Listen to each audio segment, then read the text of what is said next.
कुछ टाइम पहले मैंने आपको इस धरती के सबसे गहरे बिंदु का सफर करवाया था, तो क्या अब आप समुद्र के सबसे गहरे बिंदु का सफर करना चाहते हैं? ऑब्वियसली हाँ, तभी तो आपने इस वीडियो पर क्लिक किया है। बस एक क्लिक और कर दीजिए लाइक बटन पर, साथ ही कमेंट्स में पिक में लिख दे ताकि कल की वीडियो में मैं आपको शाउट आउट दे दूं।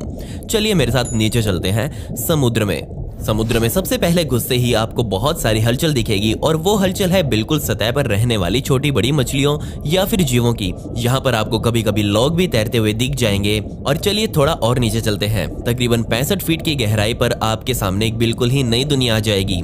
छोटी बड़ी मूंगा की चट्टानें देखकर आप भी हैरान हो जाएंगे। कमाल की बात यह है कि यहाँ भी आपको लोग तैरते हुए दिख जाएंगे, लेकिन इस गहराई पर जो तैरते हैं उन्हें स्कूबा डाइवर्स कहा जाता है। और इस गहराई के प्रेशर पर ही तैरने के लिए खास तरह के इक्विपमेंट और सूट इंसानों को पहनाए जाते हैं। वो तकरीबन 130 फीट नीचे जाकर स्कूबा डाइविंग कर सकते हैं। चलिए इनको बाय बाय बोलते हैं। 200 फीट की गहराई पर आपको सबसे पहली ऑर्का मिलेगी और ये वही वेल्स हैं जो दुनिया के हर समुद्र में इतनी ही गहराई पर देखी जाती हैं। क्या आपको पता है कि सिर्फ इन्हीं वेल्स को दुनिया में शिकारी कहा जाता है, क्योंकि कोई भी प्राणी इनका शिकार नहीं कर सकता, इन्हें मार ही नहीं सकता। खैर, इससे थोड़ी नीचे जाने पर तकरीबन 230 फीट यानी कि 74 मीटर की गहराई पर हमें वेल शार्क दिखेंगी, जो कि दुनिया की सबसे बड़ी मछली भी मानी जाती है, जिसका वजन 60 टन के आसपास का रहता है। इसके अलावा इन्हीं वेल्स की उम्र भी बहुत लंबी होती है और सही आंकड़ों में बात करूं तो तकरीबन 130 सालों की। अब जरा अपने आसपास देखिए, यहाँ भी आपको स्कूबा डाइवर्स फिर से दिख जाएंगे, लेकिन ये प्रोफेशनल स्कूबा डाइवर्स होते हैं और इन्हें कई सालों का एक्सपीरियंस होता है तैराकी करने का। कोई आम इंसान इस गहराई पर चला जाए तो उसकी मौत डूबने से पहले डिकम्प्रेशन सिकनेस से हो जाएगी। जी हाँ, ये वही फीलिंग होती है जो हमें तेजी से ऊपर ले जाने की आग लगाती है। तकरीबन 425 फीट की गहराई के आसपास आपको बड़े बड़े पैसिफिक ऑक्टोपस दिख जाएंगे और इनकी लिमिट यहीं से स्टार्ट होकर तकरीबन 6600 फीट तक जाती है। लेकिन ऊपर आइए और तकरीबन 500 फीट की गहराई से शुरुआत होती है हमारी धरती के डार्क ओशन की। इसे डार्क इसलिए कहा जाता है क्योंकि यहाँ पर ऊपर पड़ने वाली लाइट का सिर्फ 1% हिस्सा ही पहुंच पाता है, बाकी 99% पानी में ही सूख जाती है। अब जैसे जैसे हम गहराई में जाते जाएंगे वैसे वैसे अंधेरा और घना होता जाएगा और तकरीबन 660 फीट की गहराई यानी कि 200 मीटर की गहराई पर आपको और फिश घूमती हुई दिख जाएंगी। जी हाँ, इन्हीं मछलियों को समुद्र का एकमात्र सांप भी कहा जाता है। ये बहुत फुर्तीली होती हैं और पलक झपकते ही आपके सामने से गायब हो जाएंगी। कमाल की बात यह है कि कभी कभी ये सांप या फिर मछलियां तैरते तैरते सतह तक आ जाती हैं, जिन्हें लोग समुद्र की जलपरी बताकर इनकी फोटो थंबनेल में लगाकर वीडियो बना देते हैं और यह मिशन पास्ट। इनकी लंबाई 36 फीट तक हो सकती है। चलिए अब हम तकरीबन 1000 फीट यानी कि 310 मीटर की गहराई तक पहुंच चुके हैं और अब अगर अपनी नजरें आसपास घुमाएंगे तो यहाँ आपको जैपनीज स्पाइडर क्रैब दिख जाएंगे। अब आप मुझसे पूछेंगे कि जब ये केकड़े हैं तो इनके नाम में मकड़ी क्या कर रही है, तो जरा इनके पैरों को देखिए, आप अपने आप समझ जाएंगे। इनकी लंबाई 1.5 फीट की हो सकती है। अब थोड़ा जल्दी नीचे चलते हैं और पहुंचते हैं आधा किलोमीटर यानी कि 500 मीटर की गहराई पर। यहाँ आपको पहली बार ब्लू व्हेल्स दिखेंगी और हमेशा तकरीबन इसी गहराई के आसपास ही इन्हें देखा जाता है। इन्हें इससे ज्यादा ऊपर या फिर नीचे जाने की जरूरत भी नहीं है, इन्हें यहाँ खाना भरपूर मिल जाता है। आफ्टर ऑल इन्हें दुनिया के इतिहास का, चाहे वो समुद्र हो या फिर धरती हो, सबसे बड़ा प्राणी माना जाता है। अब जरा इस आवाज को सुनिए जो आपको तकरीबन 650 मीटर की गहराई पर सुनाई देगी और ये आवाज है ट्विन व्हेल की। ये इस तरह की आवाजें निकालकर अपने साथियों से बात करती हैं जो इनसे कई मील दूर तैर रही होगी। इनकी आवाजें बहुत लंबी दूरी तक ट्रेवल कर सकती हैं थैंक्स टू सोफार और डीप सी चैनल। और चलिए अब नीचे चलते हैं और तकरीबन 840 मीटर की गहराई पर अब हम पहुंच चुके हैं। जी हाँ, ये वही गहराई है जितनी बुर्ज खलीफा की ऊंचाई है, दुनिया की सबसे बड़ी बिल्डिंग। और यहाँ से अब हम एंटर हो जाते हैं समुद्र की बहुत ही इंटरेस्टिंग पार्ट में, जहाँ किसी तरह की कोई सूरज की रोशनी नहीं पहुंच पाती और यहीं से आपको अजीब अजीब समुद्री जीवन दिखना शुरू हो जाएगा। और इन्हीं में से एक है जायंट स्क्विड, जो कि तकरीबन 900 मीटर की गहराई पर देखी जाती है। सोचकर देखिए, इतनी गहराई पर होने के बाद भी स्पर्म व्हेल इनका शिकार कर लेती है। और अब हम पहुंच चुके हैं तकरीबन 1 किलोमीटर की गहराई पर, जहां सिर्फ और सिर्फ अंधेरा ही आपको देखने को मिलेगा। इसी पॉइंट से शुरू होता है समुद्र का मिडनाइट जोन और यहाँ का प्रेशर इतना ज्यादा है कि यहाँ अगर आप 1 सेकंड के लिए भी बिना किसी सबमरीन या फिर बिना किसी इक्विपमेंट के नंगे ही यहाँ पहुंच जाएं तो 1 सेकंड से भी कम समय में आपकी जान चली जाएगी। खैर, जब हम 1100 मीटर की गहराई पर पहुंचेंगे तो वहां पर आपको वेस्ट माटा दिखेगा और यह है दुनिया के समुद्रों की गहराइयों में बने सबसे गहरे ज्वालामुखियों में से एक। ये अंतिम बार सन 2009 में फटा था और जब ये फटा था तब इसकी वीडियोग्राफी भी एक मशीनी कैमरे द्वारा की गई थी।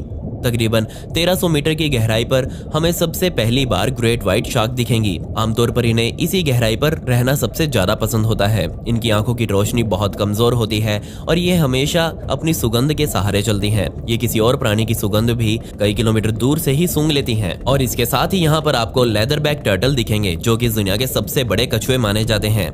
मैं तो ये सोच रहा हूँ कि क्या कभी ग्रेट व्हाइट शार्क और इन कछुओं के बीच लड़ाई भी होती होगी या नहीं। अब हम पहुंच चुके हैं तकरीबन 1500 मीटर की गहराई पर और तभी हमारे सामने कुछ जाल बिछे हुए आ जाएंगे। और ये वही जाल हैं जो इंसानों द्वारा बिछाए जाते हैं मछलियां पकड़ने के लिए। और इस तरीके से मछलियों को पकड़ने वाले मेथड को कैच ऑल कहा जाता है। इस जाल में सब कुछ फंस जाता है, चाहे वो व्हेल ही क्यों ना हो। चलिए अब और नीचे चलते हैं और बात करते हैं तकरीबन 1900 मीटर की। और ये वही गहराई है जितनी ग्रैंड कैनियन के सबसे गहरे बिंदु की है। तकरीबन 2 किलोमीटर की गहराई पर हमें आसपास ब्लैक ड्रैगन फिश घूमती हुई दिख जाएगी। यकीन मानिए ये प्राणी इतना बदसूरत है कि इसे हम बुरा सपना भी कह सकते हैं। ये समुद्र की अनंत गहराइयों में छुपा बैठा है। तकरीबन 2250 मीटर की गहराई पर आपके चारों ओर से स्पर्म वेल्स गायब हो जाएंगी, क्योंकि इससे नीचे वो भी नहीं जा सकती। वैसे एक फैक्ट ये भी है कि स्पर्म वेल ड्रैगन फिश का शिकार करने में देर नहीं लगाती। तकरीबन 3 किलोमीटर की गहराई पर पहुंचने के बाद आपको फिर से बहुत कमाल की मूंगा की चट्टानें दिखने लग जाएंगी। ऊपर वाली और नीचे वाली मूंगा की चट्टानों में कुछ खास फर्क नहीं होता। तकरीबन 3700 मीटर की गहराई पर हम जैसे ही पहुंचेंगे तो हम उस गहराई को पार कर जाएंगे जो दुनिया भर के समुद्रों की एवरेज गहराई होती है। और यहीं से स्टार्ट होती है असली यात्रा। आम समुद्र निकल चुका है और अब टाइम है असली जंग में घुसने का। मैं आपको बिल्कुल नहीं बताना चाहूंगा कि दुनिया के सबसे बदसूरत, खतरनाक और अनजाने जीव इसी गहराई में पाए जाते हैं। तकरीबन 4 किलोमीटर की गहराई पर जो प्रेशर एक इंसानी शरीर पर लगेगा, उसका अंदाजा आपको तभी लग सकता है जब आप 1 या 2 हाथियों को एक साथ अपने ऊपर बैठा लेंगे। मेरे ख्याल से आपने तो महसूस भी कर लिया होगा। तकरीबन 4.5 किलोमीटर की गहराई पर आपके भयानक सपनों में आने वाली बदसूरत सी मछलियां आपको आसपास दिखने लग जाएंगी, जैसे कि एंगलर फिश, जो किसी को भी डरा सकती है। इसके नुकीले और बड़े बड़े दांत किसी भी इंसान को चीर सकते हैं। लेकिन इससे भी ज्यादा जो खतरनाक जीव है उसे हम प्यार से ब्लैक स्वेलवर कहते हैं। ये एक तरह की ईल है जो बहुत ज्यादा लचीली है और ये एक बार में अपने से 2 गुने बड़े जानवर को सीधा निगल सकती है। तकरीबन 5760 मीटर की गहराई पर आपको एसएस रियो ग्रैंडे नाम का जहाज दिखेगा, जो आज तक मानव इतिहास का सबसे गहराई में डूबने वाला जहाज है, जो सन 1941 में साउथ अटलांटिक ओशन में डूबा था। हैरानी वाली बात यह थी कि इसे सिर्फ 55 सालों बाद ही ढूंढ लिया गया था।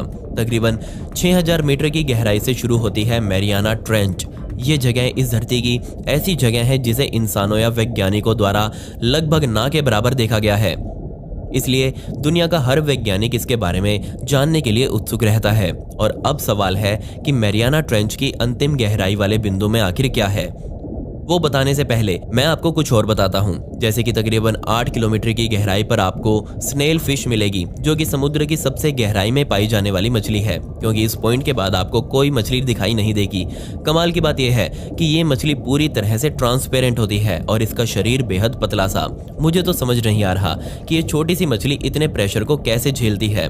और नीचे चलते हैं। अब आपको आसपास कोई जानवर दिखाई नहीं देगा, क्योंकि यहाँ इतना प्रेशर है कि कोई भी जानवर जिंदा नहीं रह सकता। लेकिन फिर भी कोई ना कोई छोटे मोटे बैक्टीरिया या फिर श्रिम्प्स आपको जरूर रहते हुए दिख जाएंगे। इस गहराई के बाद शुरू होता है मैरियाना ट्रेंच का चैलेंजर डीप हिस्सा। तकरीबन 35,853 फीट यानी कि 10,927 मीटर की गहराई पर पहुंचने के बाद हम पहुंच गए हैं मैरियाना ट्रेंच के सबसे गहरे बिंदु पर। और यही बिंदु हमारे समुद्र का सबसे गहरा बिंदु माना जाता है। क्या आप ये बात मानेंगे कि कुछ लोग इस बिंदु तक जाकर वापस आए हैं और बहुत थोड़ा ही हम इसके बारे में जानते हैं। और अभी फिर से एक ट्रिप तैयार हो रहा है मैरियाना ट्रेंच में जाने का, जो हमें बताएगा कि उस अंधेरी जिंदगी में क्या क्या है। अगर आपने आज कुछ नया सीखा हो तो तुरंत वीडियो को लाइक कर दें। पिछली वीडियो का शाउट आउट बिंदर को and comment pick me to get a shout out in next video. Thanks for watching this video. Subscribe to mysterious दुनिया।